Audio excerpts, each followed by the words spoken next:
Me es muy grato poder contribuir en la medida de lo que yo puedo aportar para este diplomado. Yo tuve la suerte de estar en la primera corte y sé del éxito que tiene. Quisiera excluirme de la calidad de los buenos profesores, pero es cierto, tiene una malla muy significativa para un tema que no se maneja con facilidad, como es el delito relacionado con lavado de activos, donde a veces no se manejan bien ni categorías del delito precedente que debe existir. Y me pareció oportuno cuando el profesor Ángel Rodríguez me invitó para contribuir con esta suerte de charla, que quiero dividirla en un segmento. Primero iré con una exposición de corrido y luego podemos abrir un foro de preguntas por las inquietudes que siempre hay. Y me parece importante en este tema de hablar del delito de lavado de activos, de segmentos que o son olvidados o no tienen la importancia que requieren, y hoy con más razón. Me refiero a hablar sobre la criminología y la criminalística en el delito de lavado de activos. En general, la criminología nos permite conocer los factores desencadenantes de la criminalidad, las causas que permiten ir en una línea de explicación por qué se producen determinados delitos. Y la criminalística es una ciencia, es una disciplina eminentemente técnica, que aquí en este tema es de una importancia fundamental. Como vi un acrónimo, vi PLAF, solamente recuerdo PLAFT, es el acrónimo para prevención del lavado de activos y del financiamiento del terrorismo. Este PLAF es un sistema integral de políticas, procedimientos y controles que las empresas e instituciones financieras utilizan para evitar que recursos de origen ilícito como un narcotráfico y en general ese gran abanico de la corrupción ingresen a la economía formal. ¿Y cómo ingresan? Pues, dándole la apariencia de licitud a esos recursos ilícitos, y en eso fundamentalmente constituye el delito de lavado de activos. Es transformación de lo ilícito para que aparezca como lícito. En el Ecuador incluso la implementación de esta prevención está supervisada por organismos como la Superintendencia de Compañías y la UAFE, que es la Unidad de Análisis Financiero y Económico. Componentes principales de este PLAF. El objetivo principal de esta normativa es blindar el sistema económico. Para lograrlo, los sujetos obligados a cumplir con el PLAF deben ejecutar 4 etapas fundamentales. Identificación, conocer exactamente quiénes son sus clientes, proveedores o empleados, lo que se llama debida diligencia o conocimiento del cliente. La medición, evaluar qué tan expuesta está la empresa a los riesgos de fraude. Es una realidad lamentable pero cierta. Control, establecer barreras y normas internas para evitar operaciones sospechosas. Es no posible. El monitoreo, revisar continuamente las transacciones y perfiles para detectar anomalías. Entonces, entremos en la materia que tuvieron la bondad de asignarme para esta conferencia, y empiezo por decir que la criminología y la criminalística no son lo mismo. Incluso cuando uno mira la experiencia del sistema norteamericano, a los abogados que se dedican a esta formidable tarea del derecho penal, de las defensas penales, que es lo que yo he hecho toda mi vida, se le dice abogados criminalistas. Se lo utiliza más en el sistema norteamericano. Pero para nuestra realidad, yo empecé diciendo no son lo mismo. La distinción que yo he planteado, el planteo, desde el punto de vista metodológico, con frecuencia se confunde en la doctrina y en la práctica judicial. pero la criminología y la criminalística concurren en el estudio del lavado de activos, pero desde perspectivas completamente diferentes conforme lo vamos a ir apreciando. La criminología, conforme dije yo al inicio, intenta explicar por qué surge y se desarrolla esta forma de criminalidad. La criminalística, que es eminentemente científica, procura demostrar cómo ocurrió y quiénes intervinieron mediante técnicas científicas de investigación. Esa es la criminalística orientada al tema del lavado de activos. Podríamos desarrollar algunas ideas de la siguiente manera. 1. La criminología del lavado de activos. Desde una perspectiva criminológica, el lavado de activos no constituye un fenómeno aislado, sino una consecuencia, y reitero, consecuencia casi inevitable de la criminalidad organizada moderna. La criminalidad organizada ha existido, sí, mucho tiempo atrás, y tal vez solamente pensamos un siglo atrás. La mafia ítalo-norteamericana eran organizaciones criminales al mismo tiempo que se desarrollaba toda la estructura de la mafia, la Drangheta siciliana, etcétera, y no es que han desaparecido, pero las ha enfrentado sin duda a los estados modernos con algunos resultados positivos. Ninguna organización criminal obtiene beneficios ilícitos para conservarlo oculto indefinidamente. Un traficante de droga, un defalcador de recursos del Estado, un contrabandista, cualquiera que sea la actividad delictiva, que esos bienes que obtiene no los conserva indefinidamente. Necesita incorporarlos al sistema económico formal para que, precisamente para disfrutar de ellos, invertirlos e incluso ampliar sus actividades delictivas. Por eso es que las grandes organizaciones criminales tienden a crecer en relación a la reinversión de los recursos.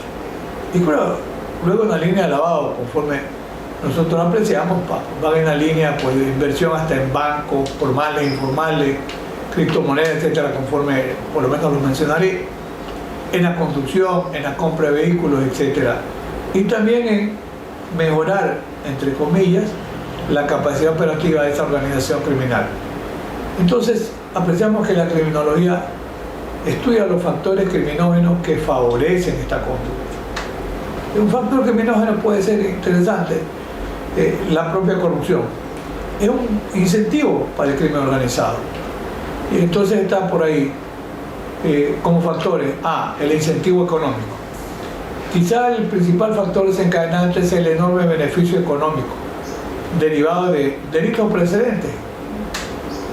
Y reiteramos la mención: narcotráfico, corrupción pública, minería ilegal, trata de personas, tráfico de armas, contrabando, delitos tributarios e incluso hoy la ciberdelincuencia o cyberdelincuencia.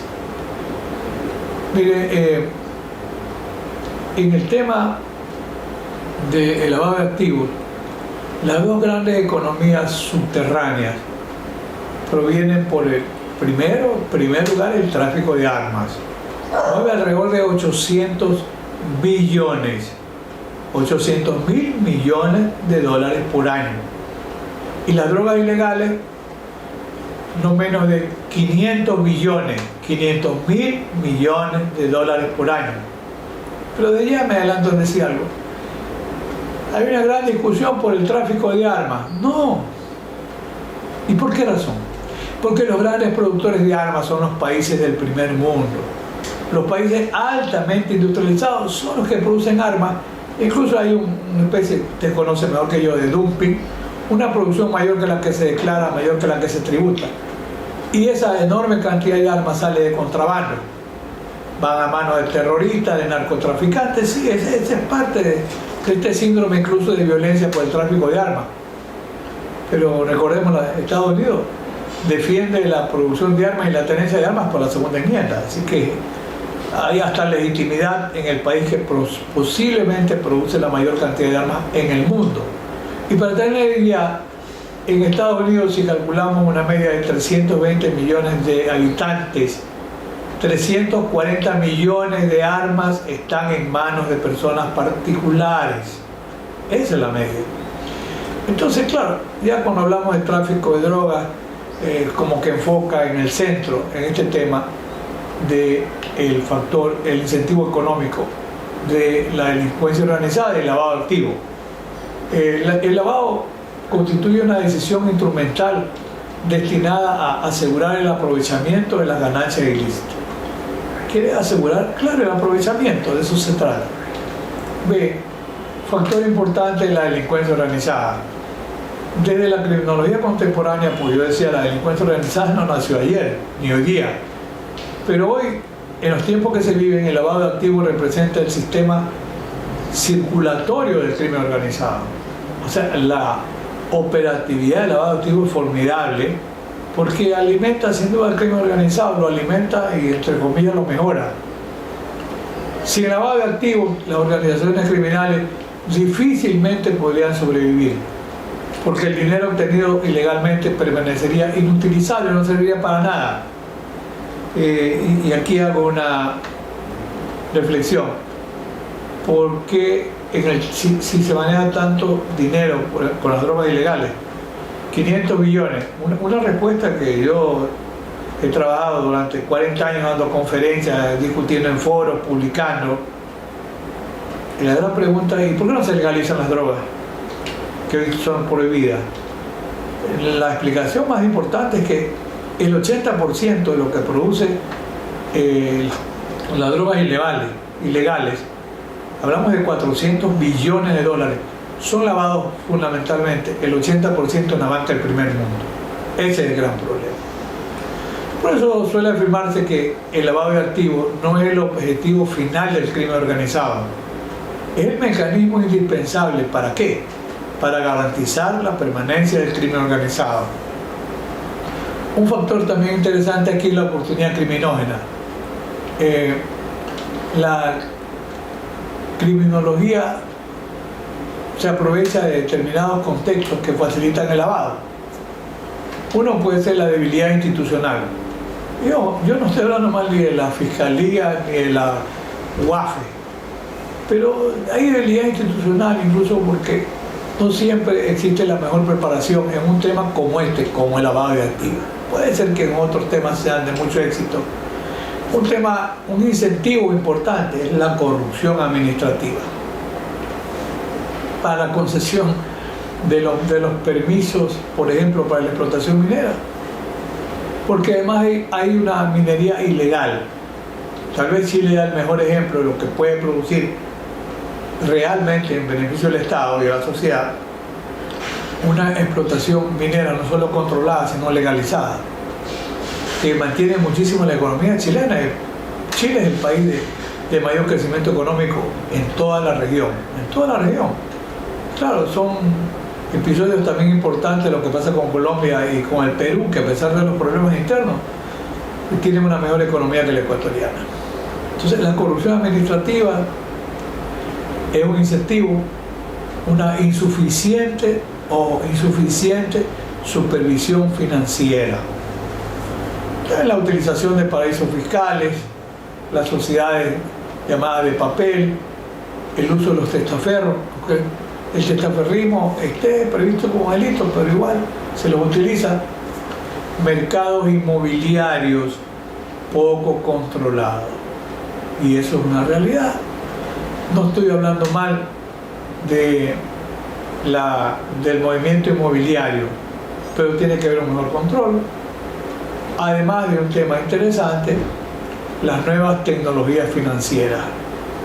El tema en el que los expertos conocen mucho mejor que yo a qué me refiero, para qué puede servir, como yo digo, incluso la inteligencia artificial a mí ahora me mueve el piso y digo, la inteligencia artificial también se convierte, en un instrumento al servicio del crimen, pero también tiene que ser utilizada como un instrumento en la investigación del crimen. ¿Sí? Ese es el contrapunto.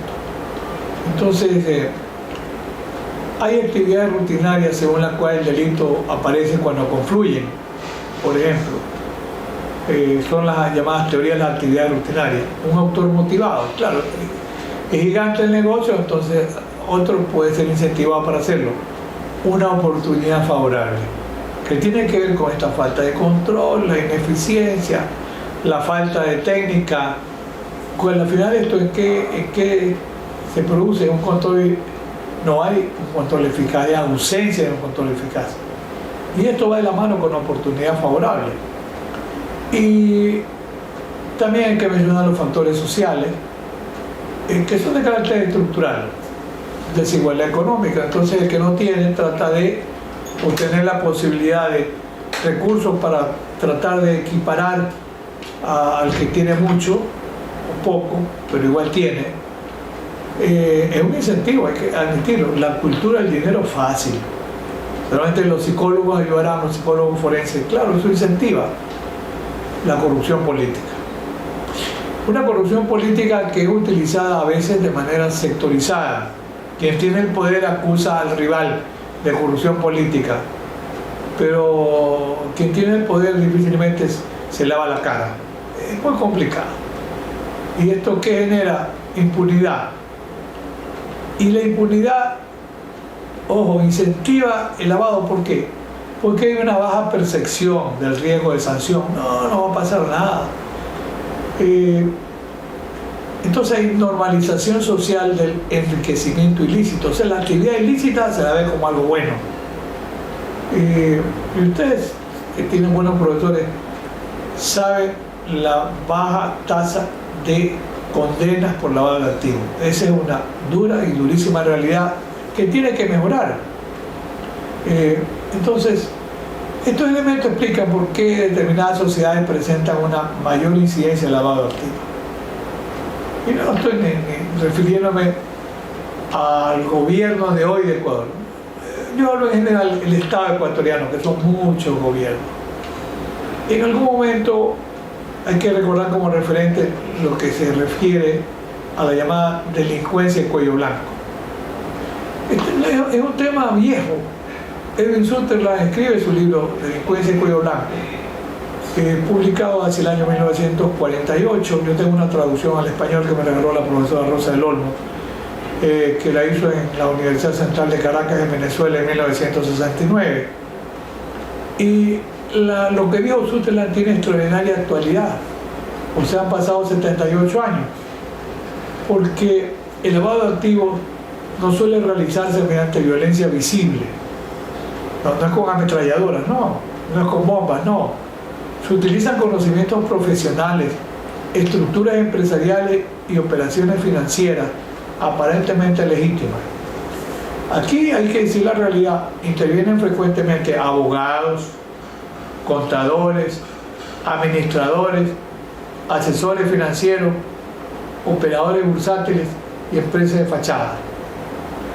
Podríamos decir simbólicamente que la criminalidad económica sustituye la violencia física por la sofisticación financiera. Pero es cierto, y quiero remarcar algo. La delincuencia de cuello blanco fue definida por Edwin Sutherland como aquella que cuenta con el amparo del poder político, económico y social, que ve con buenos ojos esta actividad delictiva. Y por eso una característica del poder económico, político y social es la impunidad de la delincuencia de cuello blanco. Cuando alguna vez a un banquero que estuvo preso y lo condenaron por ladrón, no por buena gente, alguien decía, cayó un delincuente de cuello blanco. Alguna vez conversaba con mi amigo, el profesor Zaffaroni, y yo he trabajado también con el tema de delincuencia de cuello blanco y he publicado, y coincidimos con Raúl en lo siguiente: cuando una persona que tiene un estatus social económico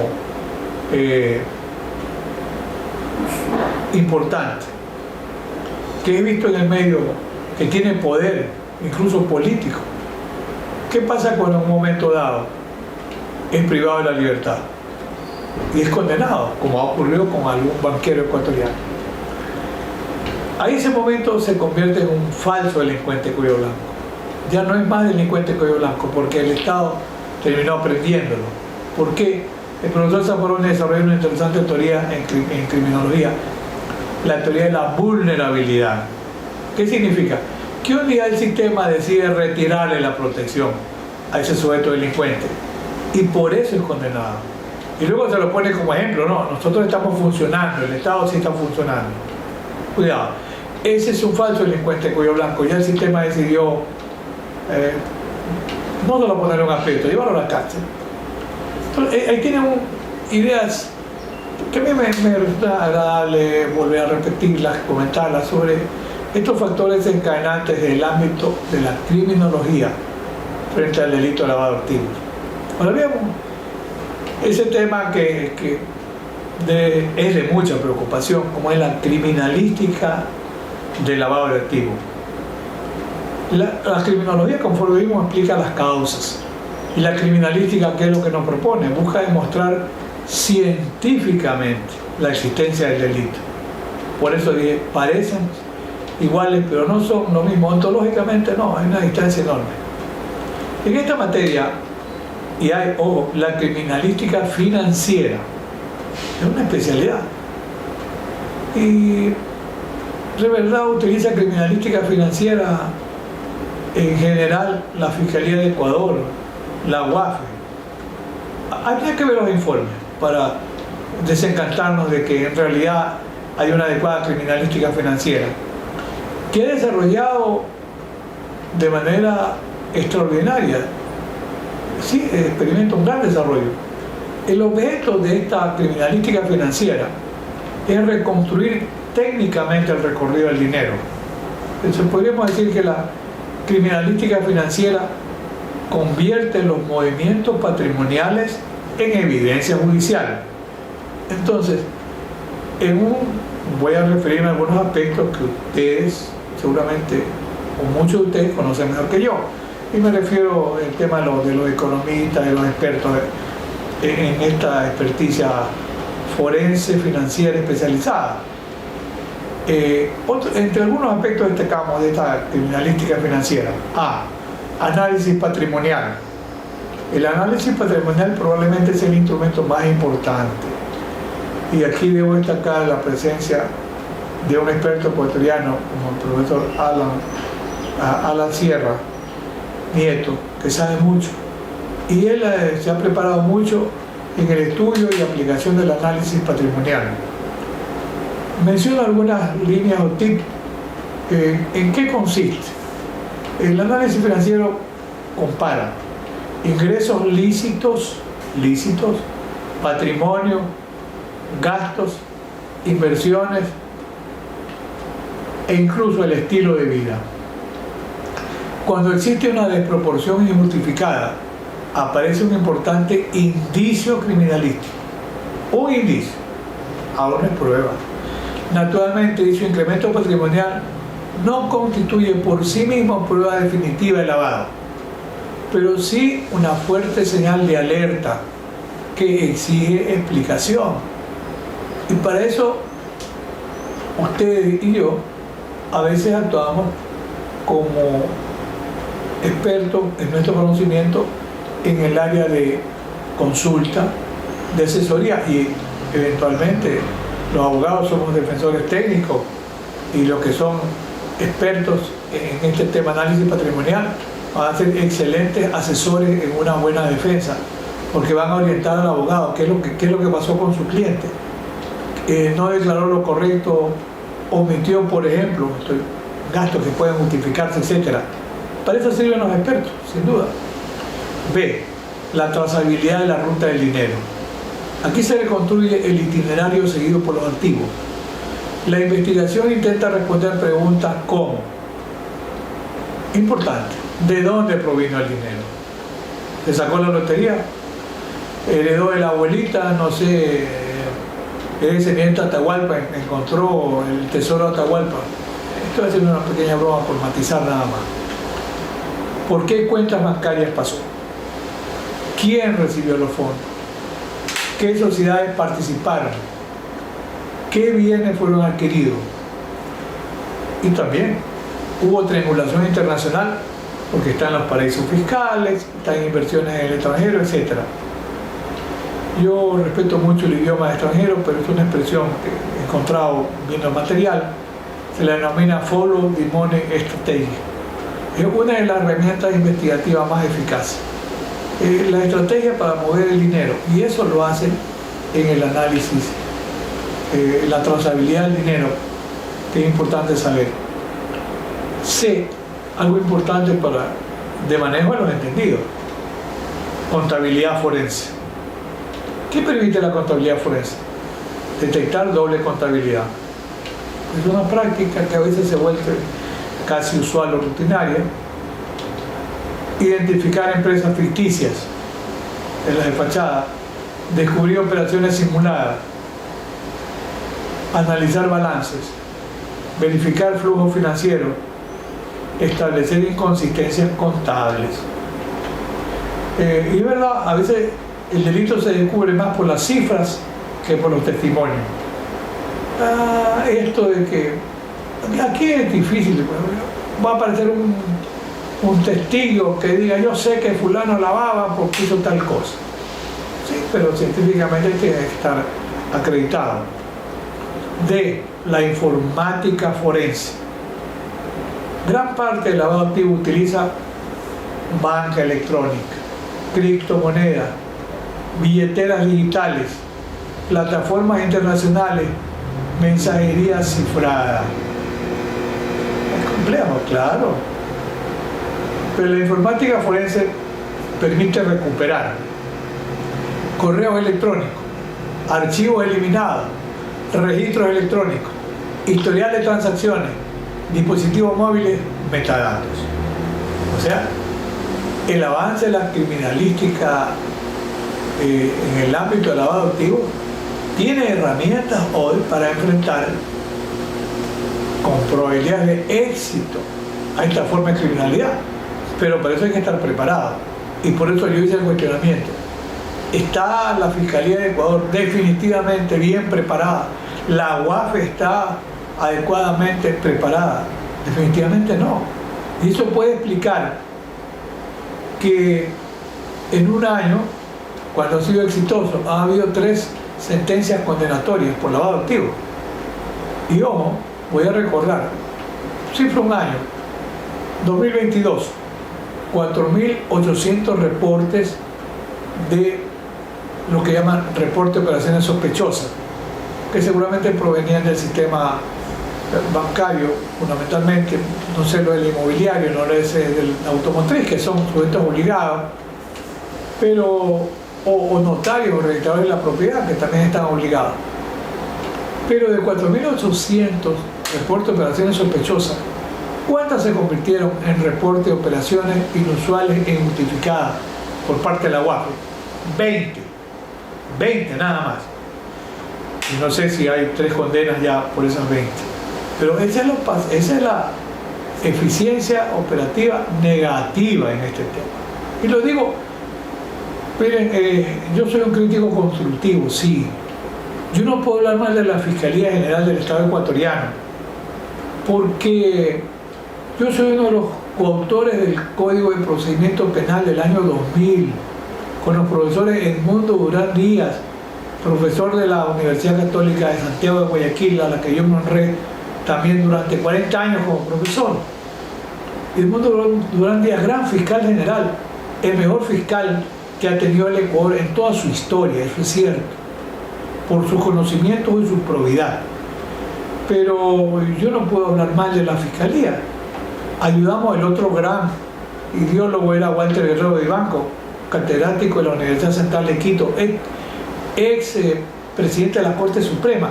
El tercero, como yo digo, el último de los mohicanos, el que menos sabía era Alfonso Zambrano Pasquel, pero tuvo el privilegio de trabajar con estos 2 grandes juristas para armar el primer Código Procesal Penal ecuatoriano en la línea del modelo acusatorio, donde la idea fue fortalecer a la Fiscalía y que haya un contrapoder con un adecuado control por parte de los jueces penales. O sea, yo no estoy abominando del sistema, no, al contrario. Si lo cuestiono es para que mejore, quiero que se entienda bien. Entonces, hice esa pequeña digresión porque es importante, como yo digo, en defensa propia.